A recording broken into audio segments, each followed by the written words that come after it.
స్వాతంత్ర సమరయోధుడు ఆంధ్రప్రదేశ్ మాజీ ముఖ్యమంత్రి స్వర్గీయ దామోదరం సంజీవయ్య నిరాడంబరుడు, నిజాయితీపరుడు, ఆదర్శప్రాయుడని కాంగ్రెస్ మీడియా చైర్మన్ తులసిరెడ్డి కొనియాడారు. శనివారం వేంపల్లో స్వర్గీయ దామోదరం సంజీవయ్య 105వ జయంతిని కాంగ్రెస్ నాయకులు ఘనంగా నిర్వహించారు.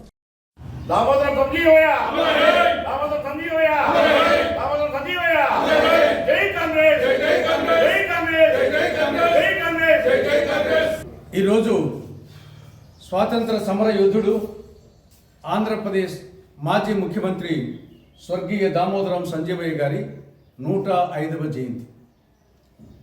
స్వర్గీయ దామోదరం సంజీవయ్య గారు అసలు సిసలు కాంగ్రెస్ వాది. భారత జాతీయ అధ్యక్షునిగా 2 పర్యాయాలు పనిచేసి కాంగ్రెస్ పార్టీ పటిష్ట కోసం కృషి చేసినటువంటి అసలు సిసలు కాంగ్రెస్ వాది.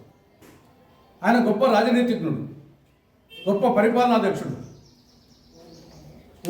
ఉమ్మడి మద్రాసు రాష్ట్రంలో రాజాజీ మంత్రివర్గంలో మంత్రిగా, ఆంధ్ర రాష్ట్రంలో ప్రకాశం పంతులు, బెజవాడ గోపాల్ రెడ్డి గారి మంత్రివర్గంలో మంత్రిగా, ఆంధ్రప్రదేశ్లో నీలం సంజీవ్ రెడ్డి గారి మంత్రివర్గంలో మంత్రిగా ఆయన నలుగురు ముఖ్యమంత్రుల మంత్రివర్గంలో మంత్రిగా పనిచేశారు.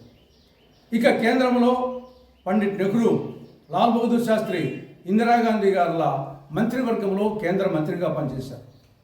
ఉమ్మడి ఆంధ్రప్రదేశ్కు 25 నెలల పాటు ముఖ్యమంత్రిగా పనిచేశారు. కాబట్టి గొప్ప రాజనీతిజ్ఞుడు, పరిపాలనాధ్యక్షుడు.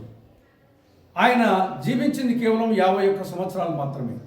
ఈ 51 సంవత్సరాల స్వల్ప కాలంలోనే ఆంధ్రప్రదేశ్ మీద, భారతదేశం మీద, ఈ చరిత్ర మీద చెరగని ముద్ర వేసినటువంటి ఒక చరితార్థుడు, ఒక చరిత్రకారుడు.